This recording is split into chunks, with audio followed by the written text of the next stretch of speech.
اب ہم کرنے جا رہے ہیں وہ ہے کامیاب پاکستان.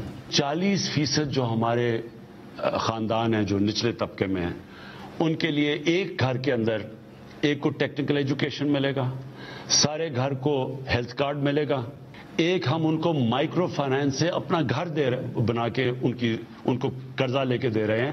40% غریب خاندانوں کو جو چیزیں کھانے پینے کی چیزیں ان کے اوپر ڈائریکٹ سبسڈی دیں گے. ہمارے پاس پورا ڈیٹا ہو گیا. پھر قانون کی بالادستی, یہ ہماری سب سے بڑی اس وقت جہاد چل رہی ہے. لوگوں کو قانون دے کے انصاف دے کے آزاد کرنا, یہ دوسرا ہے. اور تیسرا خودداری, کبھی کسی سے ہمیں بھیک نہ مانگنی پڑے, قرضے نہ مانگنے پڑے, کسی کے سامنے ہم ایڈ دے کے ان کی جنگوں میں نہ شامل ہوں کیونکہ وہ ہمیں پیسے دے رہے ہیں تو ہم ان کی جنگ میں شامل ہو جائیں. تو یہ میرے 3 ایم ہیں. لوگ دیکھیں گے 5 سال پہلے کیا تھا پاکستان کے حالات اور 5 سال کے بعد کیا ہے. بسم اللہ الرحمن الرحیم. السلام علیکم ناظرین, آپ دیکھ رہے ہیں سوال. میں ہوں barrister Ehtesham Amir Uddin. Prime minister of Pakistan Imran Khan دے رہے تھے اپنا پروگرام اگلے 2 سال کا جب تک کہ پاکستان تحریک انصاف کی حکومت ہے, اس ٹینیور کی حد تک. ویسے تو پاکستان تحریک انصاف والے بڑے اب نظر آتے ہیں ہمیں زیلس اس حوالے سے کہ وہ کہتے ہیں کہ اگلی حکومت بھی ہماری ہوگی, اور اس میں کوئی شک نہیں کہ اس وقت تو تقریباً پورے پاکستان پہ پاکستان تحریک انصاف کی حکومت ہے, سندھ کو چھوڑ کے باقی تمام صوبوں میں اور پھر آزاد کشمیر اور گلگت بلتستان میں بھی. تو بہرحال احساس پروگرام کی بات کی, قانون کی بالادستی کی بات کی, خودداری کی بات کی پرائم منسٹر نے. اس کے علاوہ انہوں نے مہنگائی کے حوالے سے کیا کہا, آج اس پروگرام میں سنی. ہمارے لیے سب سے بڑا جو مسئلہ ہے نا, جو میرے لیے حکومت کے لیے تکلیف دے رہا ہے, وہ جو مہنگائی ہے. دنیا میں جتنے بھی ملک ہیں, آج اس کی پوری لسٹ میرے پاس ہے. اس وقت ہمارا ملک دنیا میں سب سے سستا ہے رہنے کے لیے. پٹرول بدقسمتی سے لوگ ہمیں قیمت بڑھانی پڑتی ہے. آج سارے ملکوں میں سے جدھر جو تیل امپورٹ کرتے ہیں سب سے سستا پیٹرول اور ڈیزل پاکستان میں ہے. جو تنخواہ دار طبقہ ہے اس کو تو واقعی ہٹ ہوئی ہے کہ اگر آپ کی تنخواہیں ہیں تو جب چیزیں اوپر گئی ہیں, تنخواہ دار طبقے کے لیے مشکل وقت ہے, اور ان کے لیے ہم نے بھی سیلری ان کی انکریز کی ہے, بڑھائی ہے اس باری. یہ کچھ عرصہ پہلے بھی جب پیٹرول کی قیمتوں میں اضافہ ہوا تھا تو یہ ڈیبیٹ ہوئی تھی گورنمنٹ کی طرف سے کہ ابھی بھی تیل کی قیمتیں ریجن میں سب سے سستی ہیں. آپ ہندوستان کو دیکھ لیں, بنگلہ دیش کو دیکھ لیں, باقی ممالک کو دیکھ لیں, اور تب بھی میں نے یہ کہا تھا کہ اس طرح سے آپ کمپیریزن ڈرا نہیں کر سکتے کہ وہاں پہ فی لیٹر آئل جو ہے وہ اتنے روپے کا, پاکستان میں اتنے روپے کا. You will also have to compare the per capita income کہ وہاں پہ پر کیپٹا انکم کیا ہے, فیکس آمدنی, اور دوسرا پھر مہنگائی کی شرح کیا. اب جو بات پرائم منسٹر صاحب نے کی ہے کہ پوری دنیا میں پاکستان سستا ترین ملک ہے رہنے کے لیے, ہو سکتا ہے کہ کچھ حوالوں سے بات درست ہو کہ پاکستان میں پراپرٹی اتنی مہنگی نہیں ہے جتنی ہندوستان میں ہے, یا پاکستان میں دیگر چیزیں اتنی مہنگی نہیں ہے جتنی کچھ اور دیگر تھرڈ ورلڈ کنٹریز کے ممالک میں. But at the same time you should not forget the fact کہ پاکستان میں غربت بھی بہت زیادہ ہے, اور فیکس آمدنی کتنی ہے, غربت کی لکیر کے نیچے کتنے لوگ رہ رہے ہیں, قوت خرید کتنی ہے لوگوں. مثال کے طور پر روٹی اگر پاکستان میں سستی ہے اور غریب آدمی کی انکم اتنی کم ہے کہ وہ سستی روٹی بھی جو خطے کے باقی ممالک کے مقابلے میں سستی روٹی پاکستان میں مل رہی ہے, لیکن یہاں پر جو غریب پاکستانی ہے اس کے لیے وہ کھلانا بھی اپنے بچوں کو مشکل ہوا ہے. تو پھر آپ نہیں کہہ سکتے فخر کے ساتھ کہ سستا ترین ملک ہے, کیونکہ سستا ترین ملک ہونے کے باوجود غریب آدمی کے لیے تو مہنگا ہے, اور آپ کی ایک بہت بڑی پاپولیشن کے لیے مہنگا ہے. مزید پرائم منسٹر صاحب نے میڈیا کے حوالے سے کیا کہا, یہ بھی سنیں. کون سے سربراہ ملک کے آزاد میڈیا سے ڈرتے ہیں؟ یا انہوں نے قانون توڑنا ہوتا ہے, اور یا پھر جو کرپٹ ہوتے ہیں. آزادی رائے ہے, یہ ایک ملک کے لیے ایک بہت بڑی نعمت ہے. مجھے صرف میڈیا سے اختلاف تب ہوتا ہے جب فیک نیوز بنائی جاتی ہے, پروپیگنڈا کیا جاتا ہے. مثلا یہ جو EU کی جو ڈس انفارمیشن لیب میں چیزیں سامنے آئی ہیں کہ ہندوستان نے فیک اکاؤنٹس بنائے ہوئے ہیں اور ان کو فیڈ کر رہے ہیں پاکستان سے صحافی جو پاکستان فوج اور پاکستان کے پرائم منسٹر کے خلاف پروپیگنڈا کر رہے ہیں. میرا صرف ادھر مسئلہ ہوتا ہے. کاش کہ پاکستان تحریک انصاف کے تمام رہنماؤں کا, یا گورنمنٹ سے تعلق رکھنے والے تمام رہنماؤں کا دل بھی اتنا ہی بڑا ہوتا ہے جتنا کہ ہمارے وزیر اعظم کا. وہ کہتے ہیں کہ میڈیا سے صرف مجھے تب مسئلہ ہوتا ہے جب فیک نیوز بنائی جاتی ہے. ہونا چاہیے, اگر فیک نیوز بنائی جاتی ہے تو پھر آپ کو پرابلم بھی ہونا چاہیے. اور وہ جو بات کر رہے تھے پرائم منسٹر صاحب کہ پاکستان سے کچھ صحافی ڈس انفارمیشن بھیجتے ہیں ہندوستان, اور پھر پاکستان کی فوج اور پاکستان کے وزیر اعظم کے خلاف اس انفارمیشن کا استعمال ہوتا ہے, تو ان لوگوں کے نام لے لیں. بہت اچھا ہوگا کہ ان کے نام لیں اور ایسے لوگوں کو سامنے لے کر آئیں جو پاکستان کے خلاف ڈس انفارمیشن پھیلانے میں اپنا کردار ادا کر رہے ہیں. ہاں لیکن یہ جو انہوں نے کہا نا کہ صرف پرابلم تب ہوتا ہے کہ جب فیک نیوز، تو ایسی بات نہیں ہے. ہم بھی اب شعبہ صحافت میں اس دشت کی سیاہی میں کام کرتے ہوئے ہمیں بھی بڑے سال گزر گئے. ادھر تھوڑی سی بات آپ کی پالیسی کے خلاف کی، ادھر آپ پہ تھوڑی تنقید کی تو موڈ تو خراب ہو جاتے ہیں وزیروں کے، مشیروں کے، سفیروں کے. تو ایسی بات نہیں ہے کہ صرف فیک نیوز کے ساتھ مسئلہ ہوتا ہے. میڈیا ہر گورنمنٹ کو برا لگتا ہے کیونکہ میڈیا کا کام ہے واچ ٹاک کا، میڈیا کا کام ہے غریب آدمی کی آواز اٹھانے کا، میڈیا کا کام ہے کہ جہاں پر انسانی حقوق کی پامالی ہو رہی ہے اور لوگوں کو ان کے بنیادی حقوق آئین کی روح کے مطابق نہیں مل رہے ہیں، وہاں پہ وہ گورنمنٹ کو کرٹیسائز کرے. And when you are criticized being in the government you do not like it. Prime minister صاحب کو شاید نہیں اس طرح سے فیل ہوتا ہوگا لیکن بہت سارے ان کی ٹیم کے جو لوگ ہیں ان کو فیل ہوتا ہے. ایک تو اس حوالے سے بات کریں گے جو آج پرائم منسٹر صاحب نے کہا. دوسرا میں نے آپ کو کچھ فوٹیجز دکھانی ہے کراچی ایکسپو سینٹر کی. دکھائیے گا جی فوٹیجز دکھائیے گا. یہ کراچی ایکسپو سینٹر کی فوٹیجز ہیں اور جب سے یہ کہا گیا گورنمنٹ کی طرف سے کہ جی سم بلاک کر دیں گے یا پھر تنخواہیں بند ہو جائیں گی اگر آپ لوگوں نے ویکسین نہیں لگوائی، تو اس کے بعد سے لوگوں کا ایک جمع غفیر پہنچ گیا ویکسینیشن سینٹرز پہ. And this is the management of the Sindh government. This is how it is being controlled, this is how it is being managed. پھر پیپلز پارٹی کہتی ہے کہ ہم پہ آپ تنقید کرتے ہیں، ہمیں آپ برا بھلا کہتے ہیں. اب میں برا بھلا تو نہیں کہہ رہا لیکن تنقید تو کر رہا ہوں نا، اور وہ میرا حق ہے. اگر یہ آپ اس طرح سے کرونا کو کنٹرول کرنے لگیں گے یا آپ سمجھتے ہیں کہ اس طرح سے کرونا کنٹرول ہو جائے گا تو یہ تو اس طرح سے بے قابو ہو جائے گا. اتنے لوگ وہاں، یعنی کہ ایس او پیز کی دھجیاں تو آپ نے ویکسینیشن سینٹرز میں خود اڑا دیں. لوگ اتنے اکٹھے ہو گئے، ماسک ہے نہیں، دھکم پیل، گیٹ ٹوٹ گئے، کیا کا کچھ ہوا، اور پھر آپ کہتے ہیں کہ جی یہ سندھ گورنمنٹ کے اوپر بیجا تنقید ہوتی ہے. آئی ڈونٹ انڈرسٹینڈ کہ اس چیز کو کیسے جسٹیفائی کیا جاتا ہے. اور بھی چیزیں جس کے حوالے سے بات کریں گے. مہمانوں کا تعارف کراتا ہوں جی. پاکستان تحریک انصاف سے علی محمد خان صاحب، آپ کا بہت شکریہ.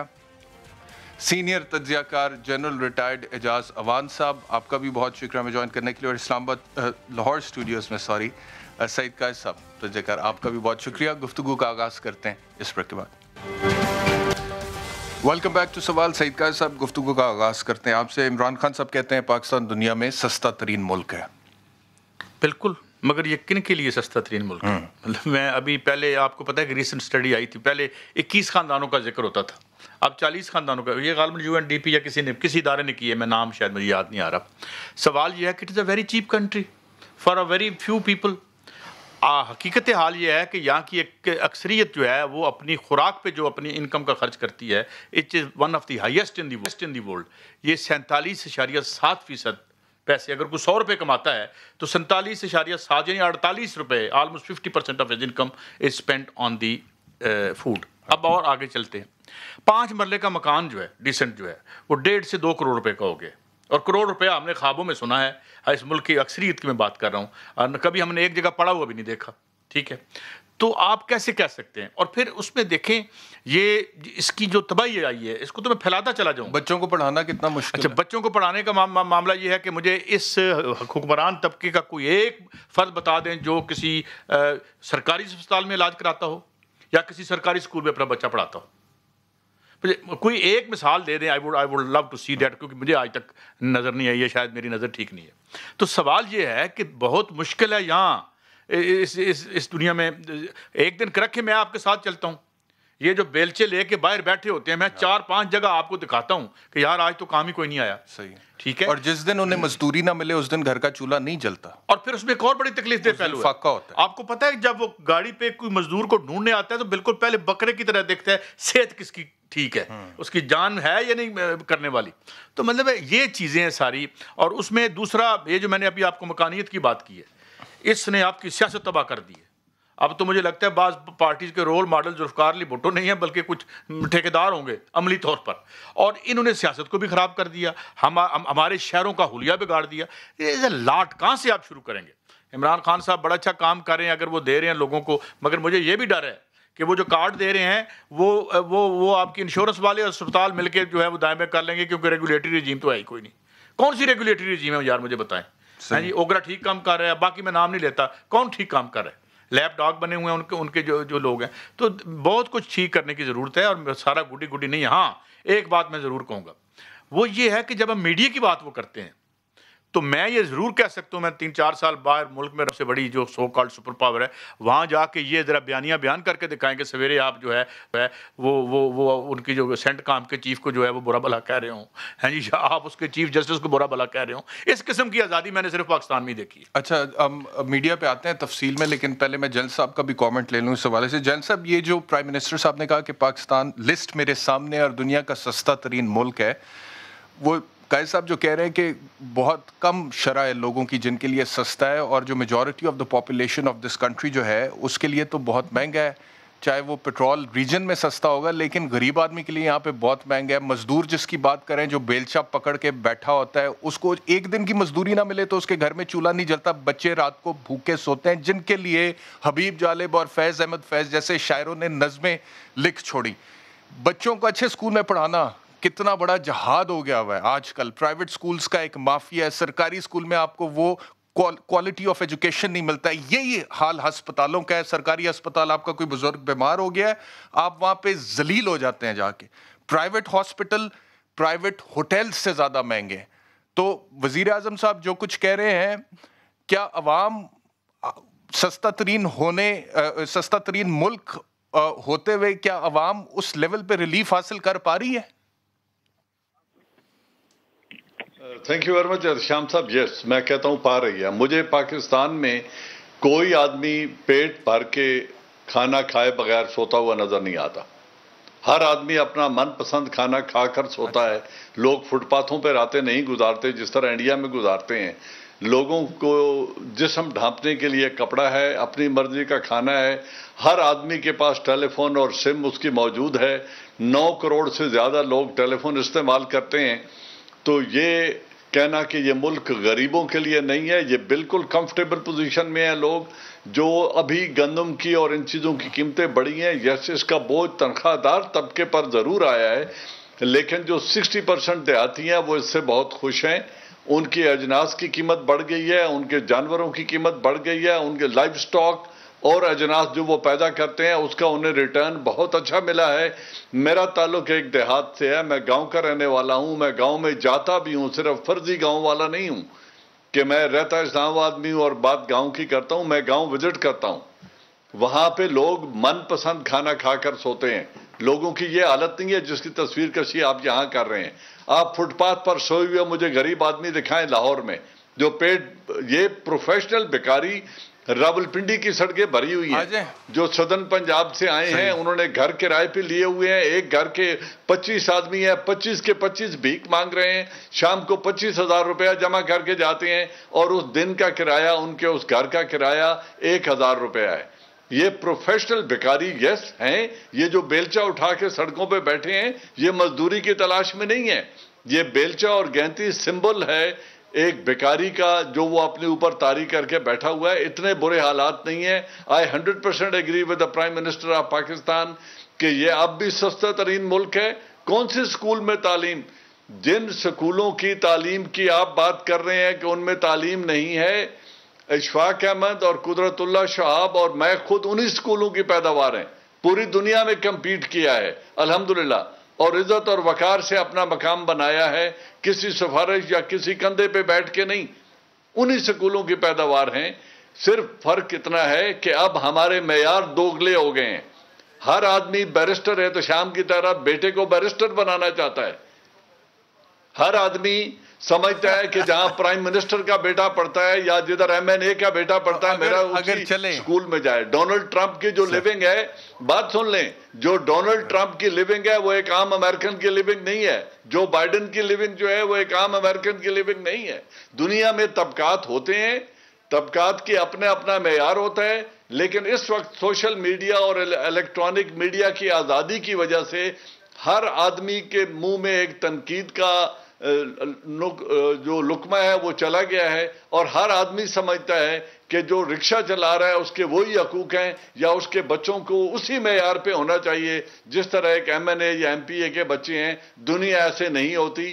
ملک بہت اچھا ہے, اس میں حالات بہت خراب نہیں ہیں. And I don't agree with this. آپ یہ کہہ رہے ہیں کہ جو آل رائٹ, آپ یہ کہہ رہے ہیں کہ جو آدمی رکشہ چلاتا ہے یا جو آدمی بیلچا پکڑ کے مزدوری کے لیے فٹ پاتھ پہ بیٹھا ہوتا ہے سڑک کنارے, اس کے بچے کو اس لیول کا کوالٹی آف لائف ملنا اس کا حق نہیں ہے جو MNA MPS کے بچوں کو کوالٹی آف لائف ملتا ہے. This is what you are seeing jail صاحب. I am saying exactly the same thing کہ اپنے first deserve then desire, اپنی توقعات کو اس لیول پہ مت لے جائیں جہاں آپ انگلش میڈیم اسکول میں, میرے گاؤں کے 100 بندوں نے اپنے بچے داخل کرائے ہوئے ہیں, شام کو وہ انہیں ABC پڑھانے کی خود صلاحیت نہیں رکھتے, شام کو پھر وہ ٹیوٹر ڈھونڈ رہے ہوتے ہیں. اپنے بچے کو اس معیار پہ لائیں. دیکھیں ساری دنیا ایک معیار پہ نہیں ہو سکتی. This is your point of view. میں کچھ عرض کروں. تھیوریٹیکلی یہ درست ہے کہ ہر بندے کے حقوق برابر ہیں, ہر بندے کا حق برابر ہے, لیکن نہ ہر بندے کی انکم برابر, نہ جسامت برابر, نہ عقل و شعور برابر. ہر برابری جو ہے یہ دنیا کا نظام ہی نہیں ہے. اگر ایسا ہوتا تو ایک آدمی کا قد 6 فٹ اور دوسرے کا 5 فٹ اللہ نے نہ بنایا ہوتا. نہیں, آپ بالکل ٹھیک کہہ رہے ہیں کہ برابری جو ہے وہ ایک تھیوریٹیکل چیز ہے.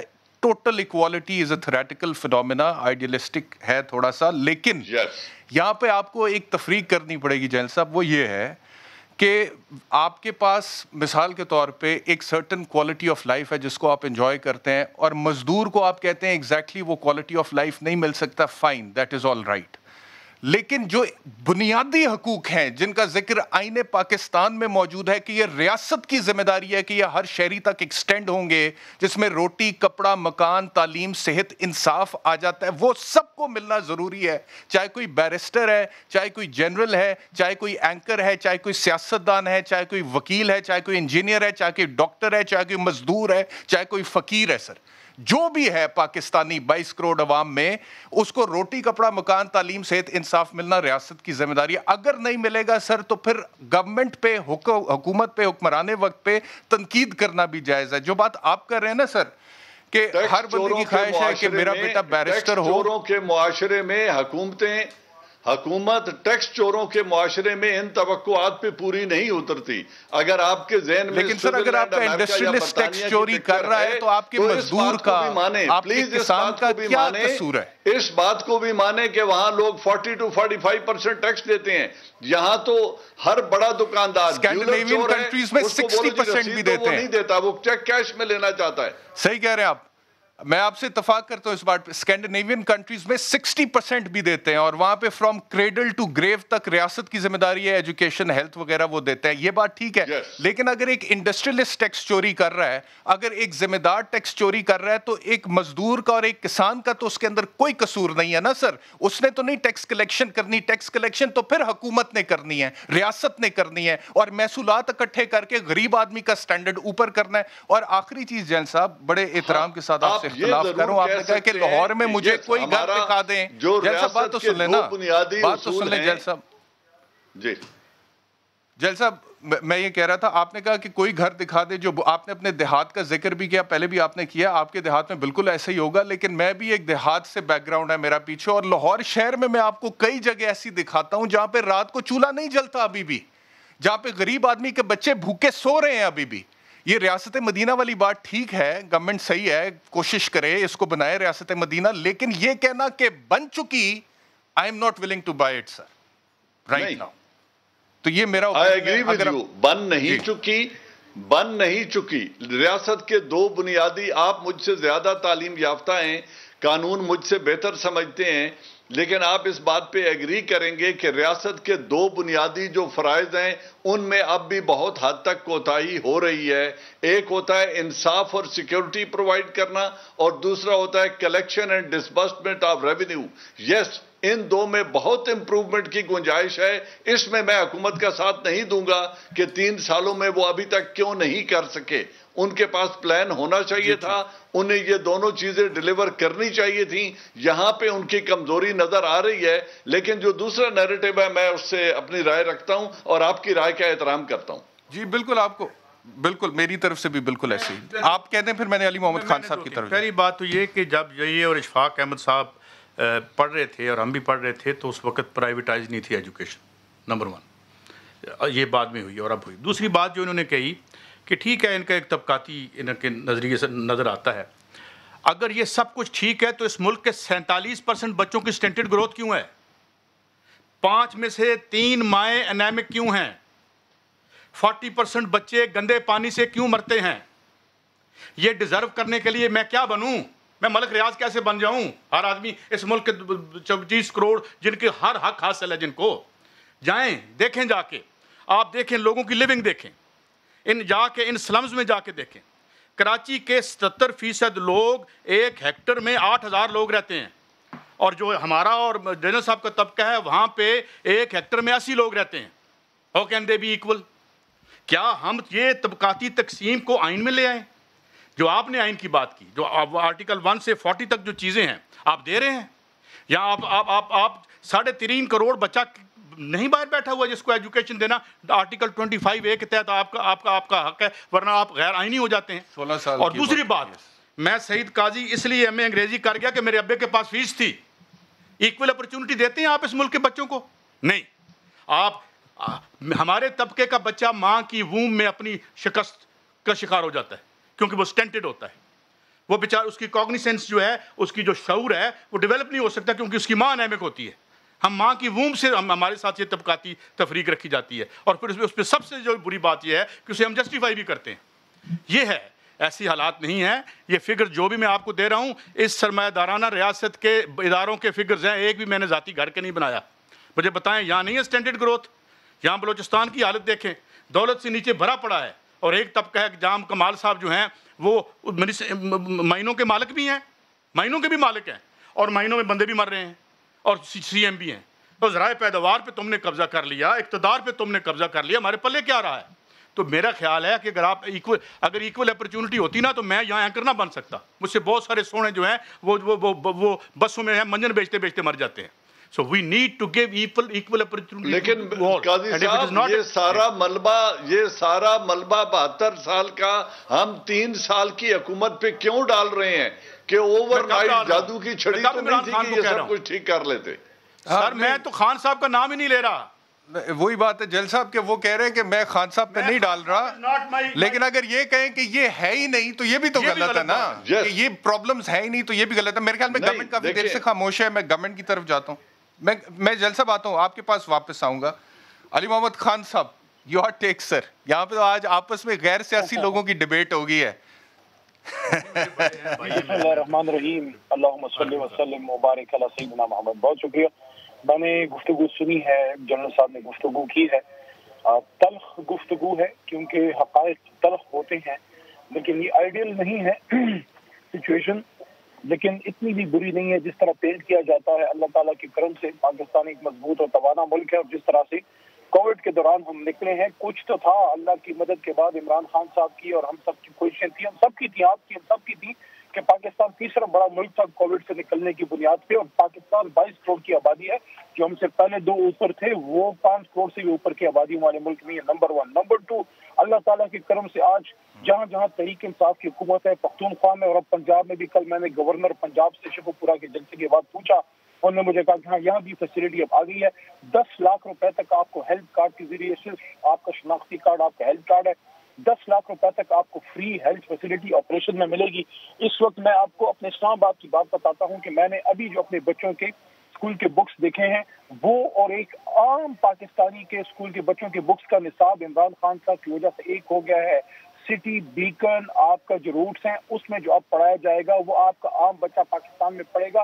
This is the start of this is the start of 2 نہیں 1 پاکستان۔ اللہ تعالیٰ کے کرم سے آپ کی پولیسنگ ہم نے بہتر کیا خیبر پختونخوا میں، اس وقت آپ کا 3.9 GDP کو ٹچ کرا ہے، حالانکہ ہم نے کووڈ سے نکلے ہیں، اور اربوں خربوں کے ہم پہ جو ہے وہ قرضے بھی ہیں، اور خربوں کے اربوں کے ہمارے یہاں پہ کھانچے بھی لگے ہیں۔ ایسا نہ ہوتا تو آپ کی بڑی جماعتوں کے لیڈر، ایک بہت بڑے لیڈر آج ملک سے فرار نہ ہوتے۔ تو میں آپ کو یہ کہنا چاہتا ہوں کہ اس مینٹالٹی کے ساتھ کہ پاکستان کو لوٹا گیا، وہ کریڈٹ تو آپ کو جاتا ہے، لیکن یہ جو پولیسنگ کی بات آپ نے کی ہے، ہم سروائیو کر رہے ہیں اللہ تعالیٰ کے کرم سے، مایوس ہم نے نہیں ہونا۔ ہاں کام ابھی بہت کرنے کو باقی ہے، اور انشاءاللہ ہمارا بہتری کی طرف سفر ہے، ہم نے اپنی امید زندہ رکھنی ہے انشاءاللہ۔ صحیح بات ہے۔ اور اور آپ کی حکومت تو اب تقریباً سندھ کے علاوہ پورے پاکستان میں ہے سر، کام واقعی بہت زیادہ اور کرنے والا ہے. اور یہ جو پولیسنگ کی آپ بات کر رہے تھے کہ پہلے سے بہت بہتر ہو گیا، مجھے تو روزانہ کوئی نہ کوئی واقعہ نظر آتا ہے، چاہے وہ کے پی کے ہے، بلوچستان ہے، پنجاب ہے یا سندھ ہے. یہ چھوٹی بچیوں کے ریپ ہو رہے ہیں، اس کے بعد ان کو مرڈر کیا جاتا ہے. یہ واقعات تھم نہیں رہے سر. مطلب کہ کیسے میں مانوں کہ پولیسنگ بہتر ہو رہی ہے، لا اینڈ آرڈر بہتر ہو رہا ہے؟ وہ بات ٹھیک ہے کہ وہ دہشت گردی کا جن بوتل میں بند ہو چکا، اس کا کریڈٹ ریاستی اداروں کو جاتا ہے، سب کو جاتا ہے، جو بھی سٹیک ہولڈرز تھے اس کے اندر. لیکن یہ جو ایک عام آدمی کے لیے لا اینڈ آرڈر ہے، میں نے کراچی میں اس باپ کو دیکھا ہے دہائی دیتے ہوئے کہ خدا کا واسطہ ہے لا اینڈ آرڈر کو ٹھیک میں کر. اگری کرتا ہوں کہ ابھی جو ہے وہ معیار حاصل نہیں ہوا، لیکن کوشش ہماری جاری ہے. پختونخوا میں چونکہ ہمارے 5 سال پچھلے گزر چکے، پولیسنگ بہتر ہوئی. پنجاب میں ابھی کام بہت ہونا ہے، لیکن یہ ایک جنگ ہے جو جرم کے بیچ میں اور انصاف کے اداروں کے بیچ میں، قاتل و مقتول کے بیچ میں جنگ لگی رہے گی. ہم انشاءاللہ مقتول کے ساتھ ہیں، ہم مظلوم کے ساتھ ہیں. ان جرائم کے لیے چلے بہت اچھی بات ہے احتشام بھائی، ان جرائم جی کے پیچھے ہمارا جب جرم پولیس کو جب جوڈیشل بیکنگ نہیں ہوگی اور مجرم یا پولیس کو پیسے دے کے چھوٹ جائے گا یا اوپر عدالت میں پیسے دے کے چھوٹ جائے گا یا وہ سب سے بڑا آپ کا کولیگ ایک ہائر کر لے گا جو غلط کو درست ثابت کرنے کی صلاحیت رکھتا ہے، تو پھر اس سارے معاشرے میں انصاف کا فقدان رہے گا. ہاں، علی محمد صاحب سے اور پرائم منسٹر آف پاکستان سے میں یہ کہنا ضرور چاہتا ہوں کہ اگر یہ اسلامک ریپبلک آف پاکستان ہے اور ریاست مدینہ ہے تو اس آئین کے مطابق شرعی عدالتیں قائم ہیں. ان لوگوں کے تمام مقدمات اٹھا کے شرعی عدالت میں بھیج دو اور وہاں پہ ان کو انصاف ہونے دو، تو پھر شاید بہت بہتری آ سکے. ٹھیک ہے، ایک بریک لیتے ہیں، گفتگو کو جاری رکھتے ہیں. ویلکم بیک ٹو سوال. جین صاحب، بریک پر جانے سے پہلے آپ نے کہا تھا نا کہ یہ جتنے بھی واقعات ہو رہے ہیں اس کی کچھ وجوہات ہیں، اور اس میں پھر مثال آپ نے ایک دی تھی کہ آپ کا کوئی ایک کولیگ یعنی کہ کوئی وکیل کسی ریپسٹ کو ریپریزنٹ کرتا ہے اور پھر جھوٹ کو سچ اور سچ کو جھوٹ ثابت کر دیتا ہے اور وہ نکل جاتا ہے. اچھا، پہلی بات تو یہ ہے کہ دیکھیں پوری دنیا میں ایڈورسیریل لیگل سسٹمز میں legal representation is the right of the accused. یہ میں اس لیے نہیں کہہ رہا کہ میں نے کبھی میں نے زندگی میں کبھی کسی ریپسٹ کو ریپریزنٹ نہیں کیا آج تک اپنے 15 سالہ وکالت کے کریئر میں. لیکن اس کے باوجود میں یہ کہتا ہوں کہ یا تو قانون میں آپ لکھ دیں نا کہ قاتل کو، ریپسٹ کو قانونی ترجمانی کا حق حاصل نہیں ہے، پھر کوئی وکیل. لیکن وکیل تو یہ پوری دنیا میں ہو رہا ہے نا. آپ بہتر سے بہتر نظام کو اٹھا کے دیکھ لیں، وہاں پہ ملزم کو ریپریزنٹ کرنے کے لیے وکیل موجود ہوتا ہے. بات یہ ہے کہ ریپریزنٹیشن کے باوجود آپ کا لیگل سسٹم اس لیول پہ کام کر رہا ہو کہ وہ انشور کرے کہ ریپس کو سزا ہونی چاہیے، چاہے کوئی بھی اس کو ریپریزنٹ کر رہا ہے. بہترین وکیل بھی پروسیکیوشن کو بہتر بنائے، پولیس کی انویسٹیگیشن کو سائنٹیفک کرے. یہ میں نے نہیں کرنا جیل صاحب، یہ عوام نے بھی نہیں کرنا، یہ آپ نے بھی نہیں کرنا، یہ گورنمنٹ نے کرنا ہے. تو گورنمنٹ کو کرنا چاہیے، خان صاحب کو تو کرنا چاہیے. وہ تو کہتے تھے کہ عدالتیں ٹھیک ہو جائیں سب کچھ ٹھیک ہو جائے گا. میں آپ کی بات سے بالکل اتفاق کرتا ہوں، لیکن یہ جو لیگل سسٹم ہے، you know it better than I do, کہ یہ کمبینیشن ہے 3-4 انسٹیٹیوشنز کا، سنگل اکلوتے انسٹیٹیوشن کا کام نہیں ہے. اس میں انویسٹیگیشن اور پروسیکیوشن بھی ہے، اس میں جوڈیشری بھی ہے، اس میں ان حقوق کی بات بھی ہے کہ یس بڑے سے بڑے مجرم کو وکیل کا یا اپنے دفاع کا حق چاہیے. اور یہ بھی قانون میں یہ ہے کہ ادھر اعتراف کرو اور عدالت میں جا کے پلیڈ ناٹ گلٹی کر کے نئے سرے سے ابتدا کر دو جرائم کی یا اپنے دفاع کی. یہ سب کچھ اس سسٹم کو درست کرنا حکومت کی ذمہ داری ضرور ہے. لیکن جس ریاست مدینہ کی پرائم منسٹر صاحب بات کرتے ہیں، کیا شریعت کے نظام میں ایویڈنس کی کوئی حیثیت ہے یا نہیں ہے؟ اور اگر ہے، اور اس وقت کیا خلافت راشدہ کے دور میں وکلاء فیسیں لے کے ایک قاتل کا مقدمہ لڑتے تھے؟ تو اگر وہ نظام ہمیں چاہیے تو پھر شرعی عدالتوں کو بھی ایکٹیویٹ کریں اور یہ جو ہینس کرائمز ہیں ان کو اس نظام کے تحت بھی چلا کر دیکھ لیں. ہو سکتا ہے ہمیں بہتر حل نظر آ جائے. شریعت کے نظام میں یہ بھی نہیں ہے کہ وکلا جو ہے لیگل، ہمارے لیگل سسٹم میں کیا آپ یہ سجیسٹ کر رہے ہیں کہ وکلا کا رول مائنس کر دیں؟ نہیں، میں یہ کہہ رہا ہوں کہ جن کرائم سے پورے معاشرے کو دکھ ہو رہا ہے اور ان میں تو وکلاء کا قانون نہیں، قوانین ایسے بنا دیں، قانون سازی ایسی کریں کہ ان کا رول خود ہی مارجنلائز ہو جائے اور مجرم کو کم سے کم اس طرح کا تحفظ نہ ملے جس طرح آج ملتا ہے. لیکن آج بھی جو ہے صرف لیگل بیک گراؤنڈ سے نہیں ملتا. جو رشوت ستانی ہے وہ پولیس میں انویسٹیگیشن سے شروع ہو کے عدلیہ تک جاتی ہے، لیکن جہاں یہ رشوت جسم میں خون کی طرح دوڑ رہی ہو وہاں کوئی بھی آپ نظام بنا لیں اس طریقے سے کامیابی نہیں ملے گی. اس کے لیے ہمیں بڑے صبر اور تحمل سے یہ فاصلہ طے کرنا پڑے گا اور اس کے لیے وقت درکار ہے، اوور نائٹ نہیں ہو سکے گا. کیسا؟ دیکھیں جو بالکل جنرل صاحب ٹھیک کہہ رہے ہیں، بڑے لیکوناز ہیں، اور میں تو جب سمجھتا ہوں کہ پاورفل وہ مجھے تعریف قانون کی سب سے زیادہ، آپ جانتے ہیں کہ میں واحد غیر وکیل ہوں اپنے خاندان میں، جی جی، تو میں سمجھتا ہوں کہ وہی ہے کہ کاپ ویب کی طرح ہے، ایک جالے کی طرح ہے، طاقتور پھاڑ کے نکل جاتا ہے، میرے جیسے کمزور پکڑا جاتا ہے اس میں، اور یہ it's a very sorry state of affair یہاں پہ ہے. دوسری بات یہ ہے کہ انصاف بہت مہنگا ہے. دیکھیں نا، آپ مجھے بتائیں یہاں پر وہ ہارس اسٹیل والے کیس میں 3 کروڑ فیسیں کس نے، یار چنگے سے چنگا ڈاکٹر جو ہے مہنگے سے مہنگا وہ 5,000 روپے میں دیکھ لیں. معافی چاہتا ہوں میں، اب آپ وکیل ہے، ویسے میرے والد صاحب بھی وکیل ہی تھے، تو مطلب یہ کون سا کام ہے؟ وائی سو مچ منی. اور دوسری بات یہ ہے کہ جو غریب ایسی باتوں پہ ایک جملہ ہے، کیا کہا جاتا ہے، محنت کر حسد نہ کر. محنت کر، میں حسد نہیں کر لیکن میں یہ کہنا چاہ رہا ہوں کہ دیکھیں اگر ایک بندہ بیچارہ، نہیں ویسے آپ نے جو بات کی نا 5,000 ڈاکٹر، وہ تو 10 منٹ کے لیے دیکھنے کا لیتے ہیں نا سر. آپ کرائیں آپریشن، جا کے سرجری کرائیں، لاکھوں روپیہ بل نہیں وہ بھی ہے، میں سمجھتا ہوں، لیکن میں یہ کہہ رہا ہوں کہ یہاں پہ اس وقت میرے خیال میں سب سے جو مہنگی فیس جو لی جاتی ہیں وہ میرے خیال میں وکلا ہی لیتے ہیں. جو میں نے ہارس اسٹیل کیس کی، میں نام نہیں لینا چاہتا لوگوں کو. اب بات یہ ہے کہ دوسری مجھے یہ بتائیں کہ ایک عام آدمی اس لیگل سسٹم میں کیسے انصاف لے؟ اور یار میں نے 35 جنرل صاحب آپ یقین کریں کہ ریپ ہو جاتا ہے اور ہمیں 10 15 پروگرام کرنے پڑتے ہیں ایک پرچہ درج کرانے کے لیے، اگر ریپ کرنے والا جو ہے وہ بااثر شخصیت ہو. اور ایک ریپ میں تو نہ جانے ایک آئی جی صاحب کو بلا لیا سپریم کورٹ نے، اور انہوں نے پتہ نہیں کیا کہا، ایک لڑکی نے آگ لگا لی اپنے آپ کو تھانے کے سامنے اور وہ مر گئی کئی دفعہ. تو اس نے آئی جی صاحب فرمانے لگے کہ جی وہ اس کو کسی نے کہا تھا شوقیہ لگا لو تو تمہارا کام ہو جائے گا، and then it developed into تو مر گئی. تو یہ حال ہے یہاں پہ طبقاتی نظام انصاف ہے، طبقاتی نظام تعلیم ہے، اور دوسری بات یہ کہ جہاں کام ٹھیک ہونا ہے وہ میری اسمبلی ہے جو ایک مقدس ایوان ہے، وہاں پہ ہم کس طرح کے لوگ بھیج رہے ہیں؟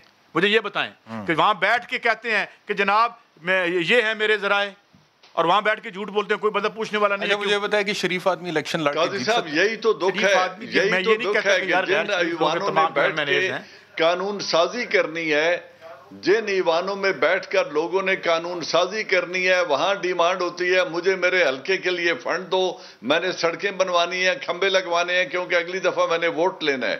تو یہ آوے کا آوا بگڑا ہوا ہے. اس نظام کو درست کرنے کی ضرورت ہے جس کو نہ مارشل لاء ڈکٹیٹرز نے کیا اور نہ پولیٹیشنز نے کیا. اس کو ہر آدمی آ کے اپنا وقت گزارتا ہے. کیسے اسمبلی میں پہنچ سکتا ہے؟ دیکھیں 40 لاکھ روپیہ حد ہے، میں تو وہ خرچ ہم نہیں کر سکتے. 40 کروڑ لگ جاتے، 15 20. مجھے بتایا، اور بھٹی صاحب کی سٹوری تھی، کسی نے اس کو کنٹراڈکٹ نہیں کیا، ایک ووٹوں پہ 5 موٹر سائیکل بانٹے گئے. میرے پروڈیوسر نے کہا کہ جس دن الیکشن تھا تو اس نے کہا جی وہ تمام جو کام کرنے والے قریب رہتے تھے نا، جو کہ انہوں نے کہا جی اسی آج نہیں جانا، سانو موٹر سائیکل مل گیا، اسی ووٹ پان جانا ہے. مطلب ہے کہ آپ غربت کی وہ انتہاؤں میں جو طبقے ہمارے پیچھے رہ گئے ہیں ان کو بھی پتہ ہے. جیل صاحب اور قائد صاحب، میں ذرا آپ لوگ دونوں وکلا کی بات کر رہے تھے تو میں ذرا اپنی کمیونٹی کے اوپر تھوڑی سی تنقید کرنے لگا ہوں. وہ جو جیل صاحب بات کر رہے تھے لیگل ریپرزنٹیشن کی، آپ بات کر رہے تھے فیس کی، اس کے تو میں حق میں نہیں ہوں. مطلب کہ کسی آپ کوئی بھی، لیکن آپ کو پرو بونو کام کرنا چاہیے، کلائنٹ کی حیثیت کو مد نظر رکھتے ہوئے فیس کا تعین ہونا چاہیے، اس پہ تو میں اتفاق کرتا ہوں. لیکن میرے پاس ایک فوٹیج ہے، مطلب کہ ہمارے وکلا بڑی پڑھی لکھی کمیونٹی ہے سر، پین کوٹ ٹائپ پین کے مدد پیش ہوتے ہیں، کیسز آرگیو کرتے ہیں، قانون کا حوالہ دیتے ہیں. لیکن اس سے برعکس میں نے کچھ وکلا کو بلاول بھٹو زرداری صاحب کے سامنے کرتے ہوئے دیکھا. کیا کر رہے تھے؟ دکھائیے گا سر.